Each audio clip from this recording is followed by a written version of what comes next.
Jeans તો આપણે પહેરીએ છીએ, પણ જીન્સનું આ નાનું પોકેટ શેના માટે હોય છે એ કદાચ તમને નહીં ખબર હોય. હાય, ગુજરાત સમાચાર સાથે હું છું હેલી. 1930s પહેલા એવું હતું કે ખાલી વર્કિંગ ક્લાસ પોપ્યુલેશન જ જીન્સ પહેરતા હતા, જેમ કે લેબરર્સ છે, પછી કાર્પેન્ટર છે, માઇન્સ અને ફેક્ટરીમાં કામ કરવા વાળા વર્કર્સ છે, એ બધા જીન્સ પહેરતા હતા. કારણ કે જીન્સનું કપડું ખાસું જાડું હોય છે અને બહુ જ લાંબા સમય સુધી એ ફાટતું નથી. અને આ વર્કર્સ ટાઈમના બહુ જ પંચ્યુઅલ હતા, એટલા માટે હંમેશા પોકેટમાં એક વોચ રાખતા હતા, જે બેઝિકલી એક ચેનથી અટેચ હોતી હતી. અને એ વોચને હંમેશા પોકેટમાં મૂકતા, પણ એ જ પોકેટમાં બીજી 5 વસ્તુઓ પણ પડી હોય, જેના લીધે વોચ ઉપર સ્ક્રેચીસ આવી જતા અને ઘણી બધી વખત વોચનો જે ગ્લાસ હોય એ તૂટી જતો હતો. અને આ જ વસ્તુ જીન્સ બનાવતી કંપનીના ઓનરે નોટિસ કરી અને પછી સ્પેશિયલી વોચ મૂકવા માટે દરેક જીન્સમાં એમને પોકેટ મૂકવાનું શરૂ કર્યું. અને પછીથી એ પોકેટ ઓળખાવા લાગ્યું વોચ પોકેટ તરીકે.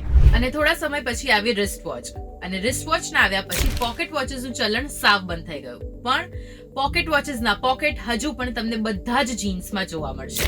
ઘણા લોકો વોચ પોકેટનો ઉપયોગ ચિલ્લર મૂકવા માટે કરે છે, તો ઘણા લોકો લિપસ્ટિક મૂકવા માટે, તો ઘણા લોકો એનો ઉપયોગ કરતા જ નથી. તમે કઈ કેટેગરીમાં આવો? શું તમે વોચ પોકેટનો ઉપયોગ કરો છો કે નહીં? અને કરો છો તો એ પોકેટમાં શું મૂકો છો? અમને કમેન્ટ્સમાં ચોક્કસથી કહેજો.